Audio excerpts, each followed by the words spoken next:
Hello and welcome to another episode of Skolaris Weekly. I'm your host Martin Klemsa. Let's explore optimization settings.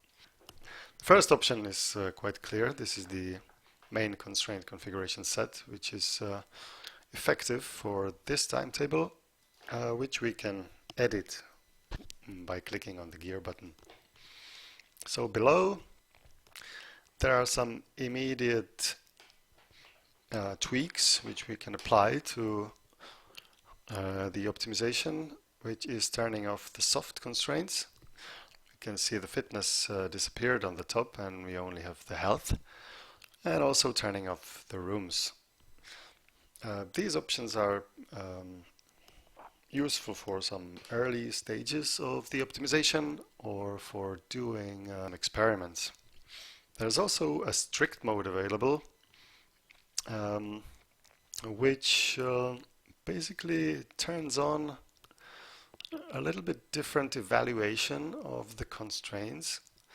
If you see, the fitness is 71% in the strict mode, and in relaxed mode is still 71. So it doesn't have any effect on this school probably. Let's check more thoroughly.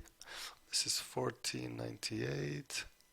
Oh, sorry, let's actually turn on the room consideration as well. So now it's 77 and the absolute fitness is 2273 in relaxed mode, but in strict mode this is only 73 and the fitness is 2700 as opposed to 2273. So the strict mode evaluates the constraints more rigorously, and it is basically useful for some researchers and for evaluating timetables based on strict mathematical conditions, whereas the relaxed mode, which is the default, considers some breaks to be okay, because it knows that they can never be satisfied.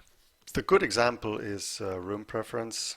If a subject has a room preference, such as PE, but the class group also has a room preference, then the subject takes precedence, usually. But in strict mode, there will be a constraint break reported about the class group room preference not being satisfied, whereas in relaxed mode Skolaris will determine that what you want is actually the subject room to be assigned to the lesson, and if that happens it no longer reports the class group constraint as broken. So some other options here: recalculate automatically. If I turn this off and manipulate the timetable manually, my fitness won't be recalculated. You can see the question marks here. And I also have an option to recalculate manually. This is because sometimes recalculation takes a fraction of a second that is just a bit too long for the users to work comfortably. So they can turn this off so that their changes happen immediately. Because with the automatic recalculation, it might take slightly more time to actually do the recalculation and show the results in the UI. So this one is for those users who like to drag and drop lessons manually and don't like the fact that sometimes there's a slight delay when Skolaris is recalculating the fitness. Automatic update during optimization, it can be turned off.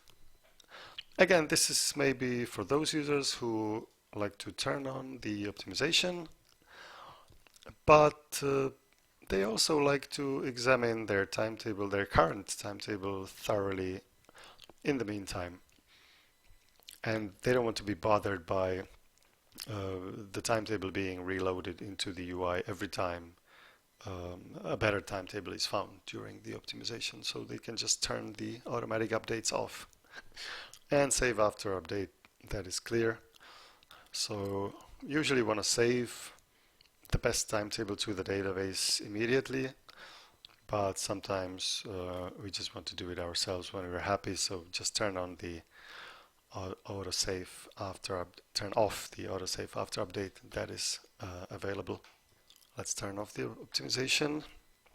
There are some advanced settings for researchers and experts which have direct influence on the computation, but we are not going to discuss these here because this is quite complex, and I'd like to keep this episode as simple as possible. After the last time, I think the constraints were quite a mouthful for some of the people. I hope you enjoyed this. Don't forget to subscribe. Thank you for watching and have a nice day. Bye.